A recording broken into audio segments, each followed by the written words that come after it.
কেমনে আল্লাহকে ভুলে যাও বাপ? চেহারার দিকে তাকায় দেখছুনি? বেনামাজি হওয়ার কারণে চেহারার হালাত দেখছুনি বাপ? ভালো করে দেখো চেহারা কেমন হয়েছে, সেজদাবিহীন চেহারা কেমন হয়, অপবিত্র শরীর, পেশাব পায়খানা ঢিলা কুলুক নাই, পানি ব্যবহার করার খরচ করার ফিকির নাই, চেহারার হালাত দেখো বাপ। কত পাউডার তো ডেলি ডলো, কাম হয় না, চেহারা অসুন্দর, কালো চেহারা, পাষাণ চেহারা, পাষাণ।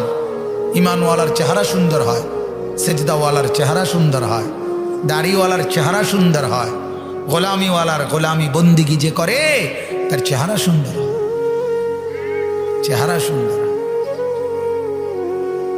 পর্দানশীল মার জীবন দামি হয়। রাবেয়া বসরি নিজেকে পর্দায় রাখছে, আল্লাহ তাআলা তারে গোটা পৃথিবীতে পরিচয় করাই দিছে।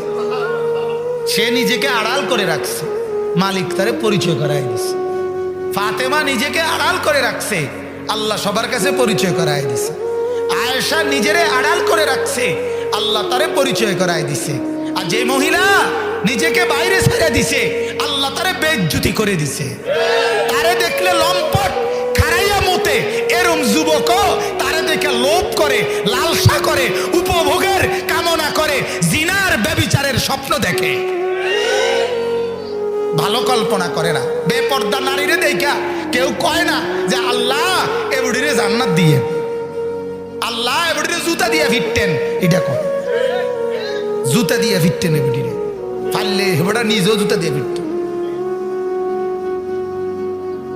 বেজ্জুতি ছাড়ার কিছু, বেপর্দা নারীর কপালে বেজ্জুতি ছাড়ার কিছু জোটে।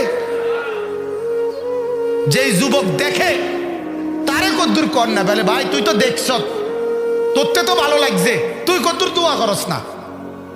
কথা বোঝেন নাই, তোর তো উপকার হয়েছে একটা, তুই চাইছ, তুই কদ্দুর দোয়া করস বুড়ির লেগে। এইতে কইব কি এরম অসিব্বর লেগে বুঝি দোয়া করতো।